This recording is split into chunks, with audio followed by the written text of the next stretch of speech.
여러분들의 삶 가운데 예수 그리스도의 빛이 빛나기를 기원합니다. 오늘 우리가 함께 봉독했던 하나님 말씀을 보면 하나님께서 야곱에게 나타나셨습니다. 그리고는 야곱에게 말씀하시기를 일어나서 베델로 올라가라, 그렇게 말씀하십니다. 그런데 이 말씀을 보면 하나님께서 야곱에게 베델로 올라가라 그렇게 하시면서 덧붙여 하신 말씀도 있으셔요. 뭔가 하면 네가 네 형 에스의 낯을 피하여 도망하던 때에 네게 나타났던 하나님께 거기서 단을 쌓아라, 그렇게 말씀하셨습니다. 우리가 창세기 28장을 보면 야곱이 아버지 이삭의 눈을 속여가지고 원래 형 에서 이 장자가 받아야 될 축복을 빼앗아 버립니다. 그런 다음에 이 형 에스의 보복이 두려워서 삼촌이 사는 밧단 아람으로 도망을 가게 되는 이야기가 나오는데요. 그렇게 도망가던 중에 해가 저물었습니다. 하룻밤 눈을 붙이고 가야겠기에 빈 광야에서 이제 그야말로 바위돌 하나 돌베개 삼아서 그곳에 지친 몸을 맡기는 그런 처량한 신세가 되었습니다. 그때 야곱의 나이가 40살이었습니다. 당장에 이 장자의 자리가 욕심이 나가지고 일을 저질러 버리기는 했지만 처량하기가 이루 말할 수가 없어요. 그런데 그 밤에 이 야곱의 꿈에 하나님께서 나타나셨던 겁니다. 그리고는 하나님께서 야곱에게 자기 자신을 이렇게 소개를 합니다. 나는 여호와니 너의 조부 아브라함과 이삭의 하나님이다. 그 밤에 이 야곱은 처음으로 하나님을 인격적으로 만난 겁니다.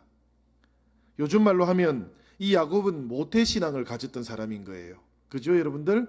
모태에서부터 그 형 에스의 발목을 잡고 나와서 이름도 야곱이 된 거 아닙니까? 그죠? 이 모태신앙을 가진 아이였는데 집안이 전부 다 예수님을 잘 믿는 가정이다 보니까 그 온유하신 아버지 이삭 밑에서 아무런 어려움 없이 순탄하게 자라고 신앙생활을 해왔던 겁니다.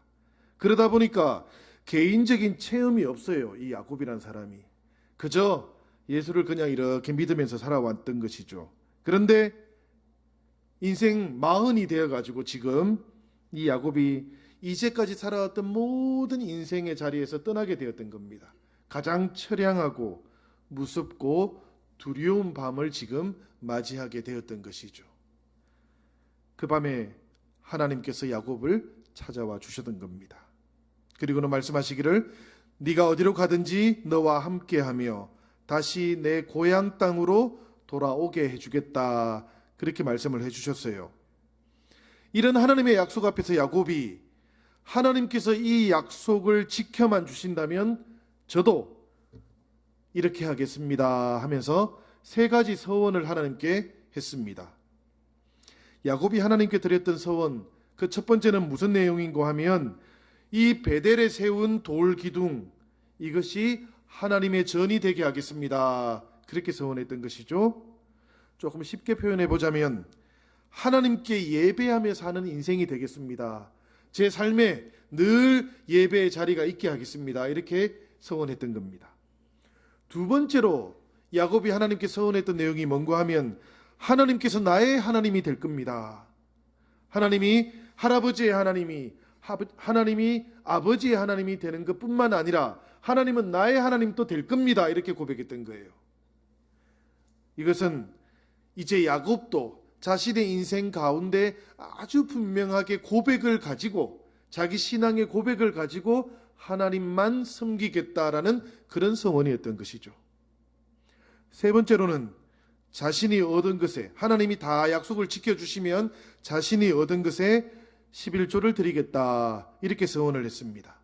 말하자면 말로만 믿는다 하지 않고, 그리고 마음으로만 믿는다고도 하지 않고, 그 말과 마음을 자신이 가장 소중하게 여기는 것을 가지고 표현하는 신앙으로 살아가겠다, 이렇게 하나님께 서원했던 겁니다.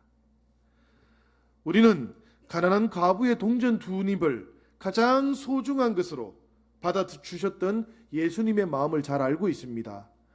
예수님께서는 그 여인의 동전 2렙돈, 그것이 가난한 여인이 가지고 있는 모든 것이라는 것을 아셨습니다. 그러니까 그 동전 두 입에 담겨있던 모든 것을 주님께서는 귀하게 보셨던 것 아닙니까? 우리 하나님께서는 우리 성도들이 하나님께 표현하는 그 신앙의 고백을 기뻐 받으십니다. 그것이 무엇이든 상관이 없어요. 양이 얼마든 상관이 없습니다. 하나님은 그런 것을 눈여겨보는 분은 아닙니다. 그러나 그곳에 담겨져 있는 마음은 귀하게 여기시는 분이죠. 하나님께 의미가 있는 건 그 마음뿐입니다. 사실은 하나님에 대해서 야곱이 그것을 서원했던 거예요. 하나님, 제가 말로만 하나님 믿는다고 하지 않겠습니다. 하나님, 제가 표현하지 않고 제 마음속에 꼭꼭 숨겨두고만 있지도 않겠습니다. 말과 마음을 표현하면서 신앙 고백하면서 살아가겠습니다. 이렇게 고백했던 것이죠. 이렇게 하나님께 서원했던 야곱이 무려 20년 동안 외삼촌 라반의 양을 치면서 그야말로 가진 고생을 다 했습니다. 그런데 성경의 말씀을 보면 하나님께서는 그때마다 외삼촌 라반의 속임수를 이 야곱에게 전화이복으로 만들어 버리십니다. 그야말로 속임수가 배어나서 야곱에게는 계속해서 그것이 복이 되도록 그렇게 하셨습니다. 그리고는 마침내 이 야곱을 고향 땅으로 이제 돌아가라 그렇게 말씀을 하셨어요. 그리고는 그토록 두려워했던 형 에서와 극적으로 화해시키도록 에서의 마음도 변화시켜 버립니다. 생각해 보면 야곱이 원했던 것, 그리고 야곱이 두려워했던 모든 문제들이 다 해결된 겁니다.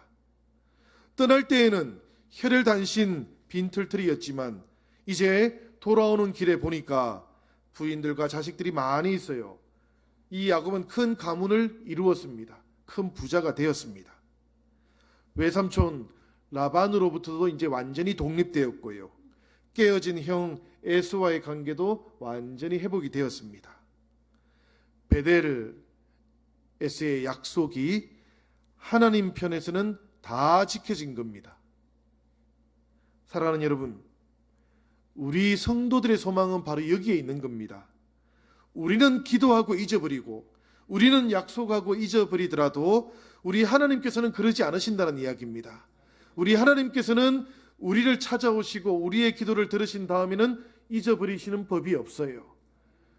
너는 내 것이라 내 백성이라 이렇게 말씀하시고 나면 하나님께서는 그 자녀들을 잊어버리지 않으시고 지켜주신다는 이야기입니다. 하나님에게는 망각이 없어요. 사람은 본질적으로 잊어버리는 존재입니다. 그런데 하나님에게는 그런 망각이 없다는 이야기예요.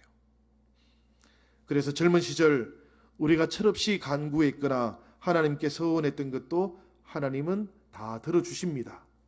우리가 고통 가운데 그저 탄식하는 기도처럼 올려드렸던 것조차도 하나님께서는 다 들으시고 기억하십니다. 우리의 때에 또 하나님께서 가장 좋은 때라고 여기시는 그때에 하나님께서 꼭 찾아오시고 들어주십니다. 사랑하는 여러분, 이런 하나님을 신뢰할 수 있으시기를 바랍니다. 하나님이 이렇게 하셨는데 그러면 야곱은 이제 어떻게 해야 되겠습니까, 여러분? 야곱도 하나님께 약속을 지켜야 되는 것 아닙니까?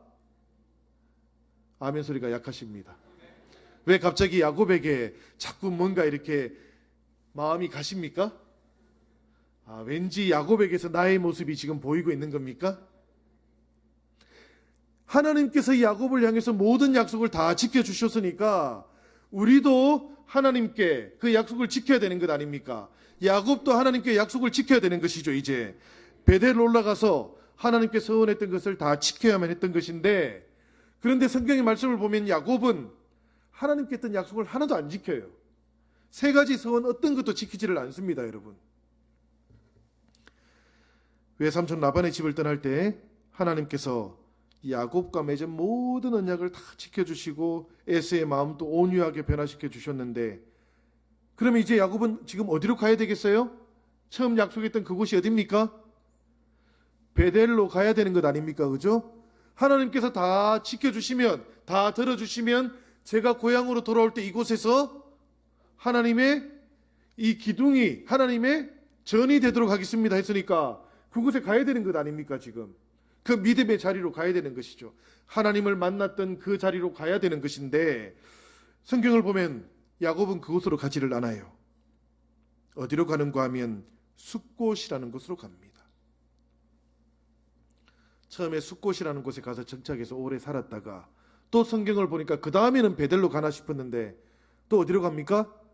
세겜이라는 곳에 또 갑니다. 그러니까 야곱은 지금 베델이라는 곳을 기억하지 않아요. 돌아오는 길에 숫곳에 갔다가 세겜에 갑니다. 그곳이 왜 머무는 자리가 되었는가 하면 야곱이 보니까 좋은 자리였거든요. 초지가 있어요.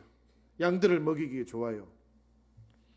하나님을 기억하는 대신에 자신이 가지고 있는 재물에 마음이 빼앗기는 것이죠. 양들이 먹을 초지가 여기에 많으니까 여기에 머물러야 되겠네. 그래서 숫곳에, 그 다음 세겜에.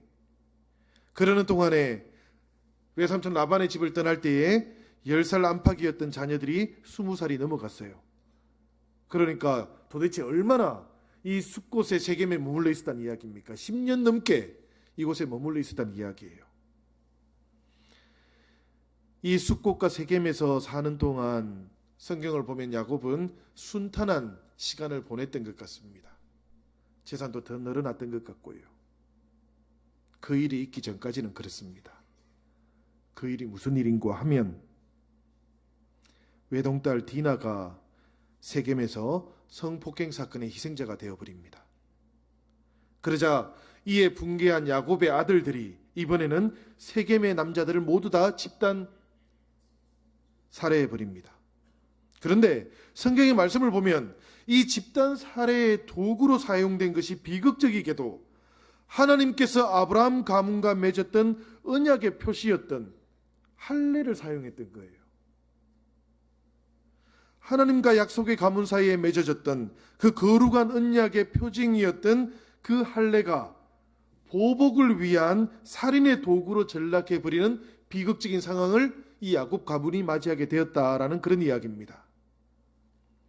그야말로 이 야곱 가문은 지금 총체적인 위기 가운데 있어요. 이 가정에서는 아버지가 아들에게 시므온과 레이에게 너희들 때문에 이제는 우리가 이 세겜에서 살 수가 없게 되었다. 너희들 때문에 이제는 이 세겜 주변에 있는 부족들이 우리를 다 못 살게 할 거야. 우리를 쫓아낼 거야. 우리를 죽일 거야. 이 아버지는 아들에게 책임을 전가합니다. 주변의 이방 민족들은 말할 것도 없지요. 세겜의 모든 남자 사내들을 다 죽여버렸으니까 곱게 보일 리가 있겠습니까? 저 야곱 가문 저것들 그냥 두면 우리도 그렇게 해코지하겠네. 그래서 주변 민족들도 이 야곱 가문을 곱게 보지를 않습니다.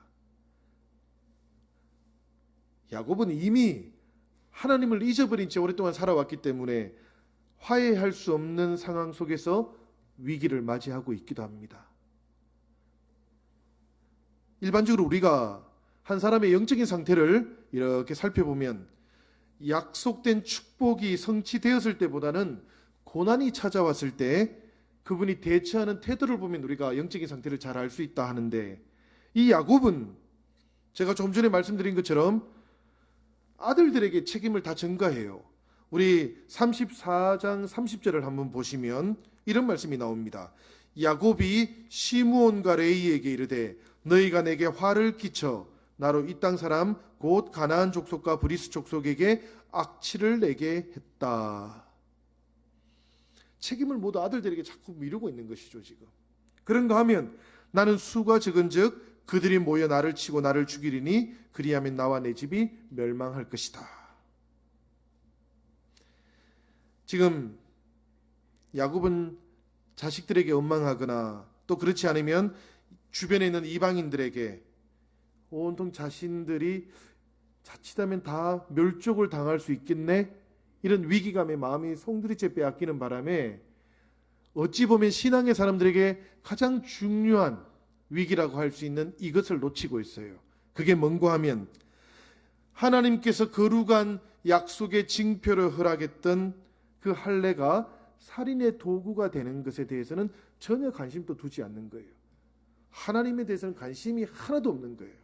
요즘 젊은 사람들은 하나도 없다라는 말을 어떻게 표현하는지 아십니까? 권사님들? 1도 없다 그래요. 1이 하나지 않습니까? 그래서 하나도 없다라는 말을 1도 없다 그러더라고요. 예, 저도 독일에서 우리 유학생들한테 배웠습니다. 이 야곱은 하나님에 대한 생각이 1도 없어요. 지금까지 자기를 외삼촌 라반과 형 에스의 손에서 지켜주시고 또 동행해 주신 그 하나님에 대한 믿음을 찾아볼 수 없다는 이야기입니다. 야복강가에서 밤을 새워서 실험했던 그 야곱은 없다란 이야기예요. 그 실험을 하면서 받았던 그 이름 이스라엘도 지금 야곱의 이름은 아니라는 이야기입니다. 이 이스라엘로 이름이 바뀌었던 야곱은 10년 동안 이 숫국과 세겜에서 여전히 야곱으로 살아가고 있다는 그런 이야기예요. 성도 여러분, 삶의 위기가 닥칠 때 하나님의 백성들은 어떻게 헤쳐나가야 하는 것입니까? 여러분들은 삶의 위기가 찾아오면 그 위기들을 어떻게 헤쳐나가고 있습니까? 위기는 다양합니다. 우리가 살아가는 동안 맞이하게 되는 위기들은 참으로 다양한 것 같습니다. 그러나 성경은 우리에게 이렇게 알려줍니다. 위기는 다양하지만 그러나 해결책은 동일하다. 수많은 위기들 앞에서도 하나님의 사람들은 그런 위기를 만날 때 가장 먼저 하나님께 나아가야 한다라고 얘기합니다. 하나님을 찾아야 한다. 그래서 하나님께서는 야곱에게 그렇게 말씀하셨던 거예요. 오늘 1절에 보면 일어나 베델로 나아가라. 하나님께 나아가라. 위기의 순간, 두려움에 떨고 있는 그 순간 하나님께서는 아주 평범하지만 신앙의 진리 하나를 알려주고 있는 겁니다. 일어나서 하나님께로 나아가라. 이것은 처음으로 돌아가라 라는 하나님의 명령이신 것이죠. 처음 하나님께서 야곱을 가장 인격적으로 만나 주셨던 그 자리로 야곱아 돌아가거라. 하나님의 기환 명령인 겁니다. 야곱은 편안한 인생 가운데 잊어버리고 지냈던 하나님을 다시 만났습니다. 이제 그 위기의 순간, 이제는 자신뿐만 아니라 대가족이 된 야곱 가문 전체가 자칫하면 멸족당할 수 있는 가장 큰 위기의 순간에 하나님을 다시 만나게 되었던 거예요. 야곱이 하나님을 찾은 것이 아니었습니다. 하나님께서 야곱을 찾아왔습니다. 그리고는 기억나게 하셨던 것이죠. 하나님께서 우리를 찾아오시면 하나님은 우리로 하여금 하나님을 처음 만났던 그 믿음의 자리를 기억나게 하시는 줄로 믿습니다. 하나님께서 우리를 찾아오셔서 우리를 감동시키시면 우리가 하나님을 만났던 그 처음 사랑의 자리로 우리를 돌이키는 줄로 믿습니다. 사랑하는 여러분, 오늘이 2019년 상반기가 끝나는 날이지요. 한 해를 시작하시면서 여러분들 하나님 앞에서 많은 기도를 했을 줄로 생각이 됩니다. 지난 한 해를 보내면서 하나님, 제가 이렇게 하지 못했는데 새로운 한 해 동안에는 제 믿음을 이렇게 고백하며 살겠습니다. 이렇게 표현하며 살겠습니다. 하나님, 제가 예배자로 살겠습니다. 이렇게 고백했을 것 같습니다. 그리고 이제 상반기가 지나갔습니다. 이제 내일이면 7월 첫날 하반기가 시작이 됩니다. 사랑하는 여러분, 하나님께서 오늘 우리 영신교회 성도들에게 이 창세기 35장의 말씀을 주신 것은 야곱에게 하나님이 찾아오신 것과 같은 이치라고 생각을 합니다. 하나님께서 우리를 찾아오셔서 우리의 신앙의 처음 자리로 다시 한번 돌이켜 보아라. 그 자리로 돌아가 보아라. 하나님을 향한 우리 사랑의 고백의 자리로 한번 나아가 보아라. 이렇게 초대하는 것 같습니다. 야곱이 응답했던 것처럼 우리 영신교회 성도들도 함께 하나님 앞에 응답할 수 있기를 바랍니다. 하나님을 만나지 않고는, 그분이 찾아오시지 않으면 그분의 세미한 음성을 들을 수 없습니다. 그죠? 그런데 야곱은 자기를 찾아온 하나님을 만나고 나니까 이제 하나님의 세미한 음성이 들리기 시작하는 거예요. 그러자 회개하는 흔적들이 나타납니다. 오늘 우리가 읽었던 2절에 보면 야곱은 자기 식구들 모두에게 이렇게 말을 합니다. 너희 중에 이방 신상을 버리고 자신을 정결케 하고 의복을 바꾸어라. 자신의 영적인 상태를 되돌아보도록 하는 것이죠. 야곱도 그렇게 말하면서 자신의 영적인 상태를 돌아보는 것이고, 또 온 가족들에게도 그렇게 영적인 상태를 돌아보라고 그렇게 요청하는 겁니다. 이 가족들, 이 자녀들이 이방신 섬기는 것을 누구에게서 배웠겠습니까? 야곱 자신이 영적으로 깨어있지 못했기 때문에 자녀들에게 이런 모습이 나타났던 것 아닐까요? 남편이 신앙 상태가 안 좋아지면 가장 먼저 누가 알까요? 부인이 알지 않습니까? 그렇죠? 우리 결혼하신 우리 여성도님들 맞습니까? 부인이 신앙 상태가 안 좋으면 남편이 알지요. 때로는 둘 다 모를 때도 있습니다. 한 집안에서 생활하는 자녀들과 식구들은 영적인 상태들을 잘 알아요, 사실은. 야곱 가문의 사람들도 잘 알고 있었어요. 그러나 서로가 서로를 묵인해 주면서 동조하면서 하나님을 함께 잊어가고 있었던 것인데, 이 야곱 가문에게 하나님의 음성이 들려오니까 야곱이 이제는 세겜에서의 삶으로부터 결별을 선언하고 있는 겁니다. 하나님의 자리로, 베델로, 하나님을 처음 만났던 그 신앙의 자리로 나아가기 위해서는 반드시 필요한 것이 있는데, 그게 뭔가 하면 세겜에서의 삶과 결별하는 겁니다, 여러분. 우리가 지난 한 해 동안 우리의 삶을 돌아보면서 6개월 동안의 삶이 하나님, 베델에서의 삶이 아니고 세겜에서의 삶이었군요 라고 생각이 된다면, 사랑하는 여러분, 우리 함께 이 예배의 자리에서 하나님, 이제는 세겜에서의 삶과 결별하기를 원합니다, 이렇게 기도하기를 원합니다. 하나님, 우리는 모두가 다 하나님을 처음 만났고 하나님 사랑의 자리였던 그 베델로 나아가기를 원합니다. 이 시간 이렇게 고백할 수 있기를 원합니다. 야곱은 이 세겜에서의 삶과 결별하자마자 자신이 30년 전에 하나님께 했던 소원을 기억하게 됩니다. 20년 동안 외삼촌 라반의 집에서 살면서 잊어버렸던 것, 그리고 10년 가까이 세겜에서 살면서 잊어버렸던 그 하나님과의 약속을 30년 만에 기억하는 것이죠. 그리고는 이렇게 고백을 하는 겁니다. 하나님, 이제 제가 베델로 나아갑니다. 이제 제가 세겜과 결별합니다.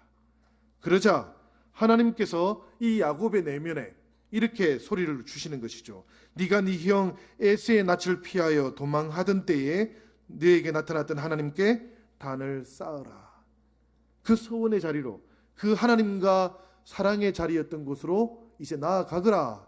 그 말씀이 기억나는 거예요. 야곱이 그렇게 하나님과 약속했던 것도 다 기억나는 거예요. 이제는 어떤 기억들은 오랫동안 우리가 떠올리지 못하다가 한순간에 우리의 의식 속으로 확 나타나기도 하는 것 아닙니까? 지금 야곱이 그 경험을 했던 것이죠. 성도들도 마찬가지입니다, 여러분. 우리가 하나님께 기도했던 것들, 하나님께 서원했던 것들, 하나님께 결단했던 것들, 저도 돌아보니까 얼마나 많은지 모르겠어요. 기억나는 것만 적어도 한가득이에요. 기억나지 않는 것들까지 포함하면 훨씬 더 많을 텐데, 때로는 하나님과 주파수가 맞춰져 있지 않아서 기억나지 않는 거예요.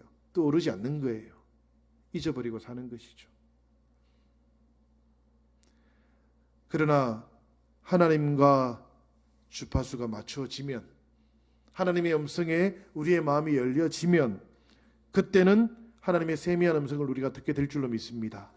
하나님께서 우리를 하나님 앞에서 동요하지 않고 하나님을 향하여 가졌던 우리 믿음의 고백, 신앙의 고백이 온전하게 세워질 줄로 믿습니다. 야곱이 이렇게 소리로 임하시는 하나님의 음성에 새롭게 결단을 하니까 오늘 본문 3절의 말씀처럼 고백도 이렇게 달라지는 거예요. 나의 환난 날에 내게 응답하시며 나의 가는 길에서 나와 함께 하시는 하나님. 하나님을 부르는 호칭이 달라지는 거예요. 지금 야곱이 그 하나님의 음성을 듣고 자기 서원의 자리, 믿음의 자리, 사랑의 자리를 기억하니까 하나님을 향한 고백도 이렇게 달라지고 있는 것이죠. 하나님은 그랬습니다. 내가 환난 날에 지난 30년 동안 돌아보니까 하나님은 나에게 응답하셨던 분이셨습니다. 나의 가는 길에서 하나님 한 번도 나를 혼자 두지 않으셨습니다. 함께 하셨던 그 하나님은 그런 분이셨습니다. 이리 고백하는 것이죠. 사랑하는 여러분, 숲곳에 있었던 야곱은, 세겜에 머물고 있었던 야곱은 아직 바단 아람에서 돌아온 것이 아니었습니다. 그러나 지금 이 야곱은 이제 하나님께로 돌아옵니다.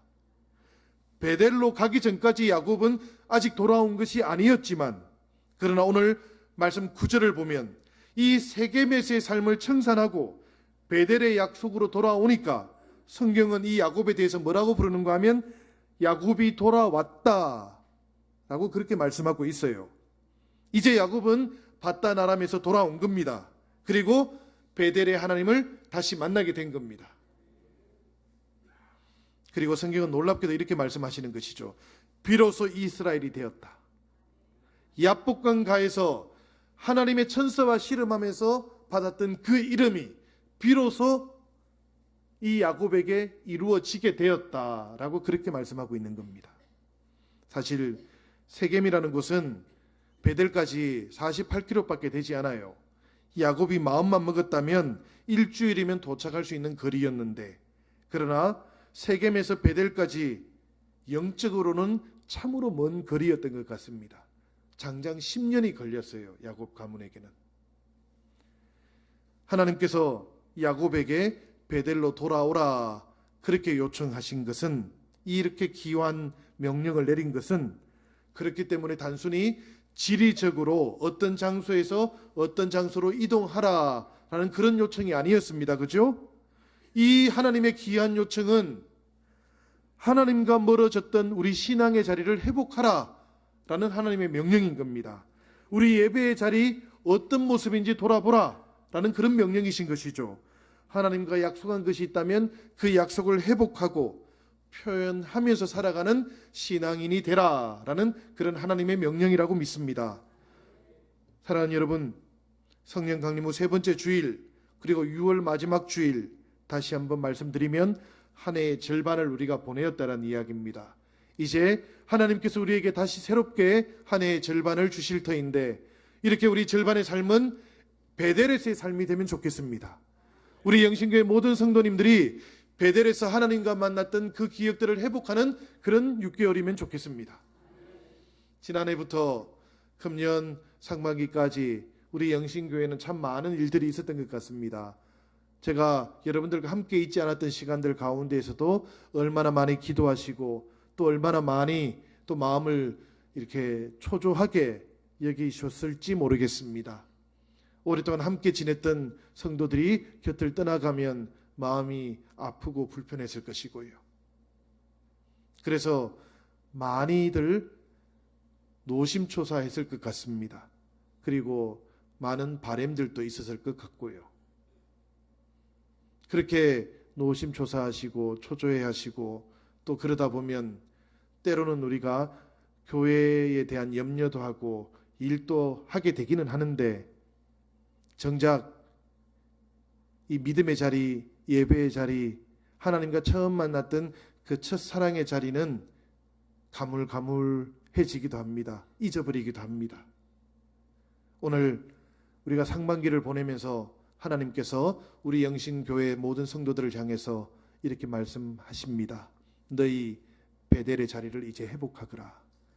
이제 예배의 자리를 회복하고 하나님과 처음으로 만났던 그 사랑의 자리도 한번 회복해 보아라. 그래서 가장 하나님과 구체적이고 인격적으로 만났던 그 하나님 체험이 너희 안에서 새롭게 되어서 이 영신교회가 든든한 베델 하나님의 전이 되기를 우리 하나님께서 바라시는 줄로 믿습니다. 함께 우리가 이 전을 아름다운 하나님의 자리로, 하나님의 전으로 세워갈 수 있기를 바랍니다.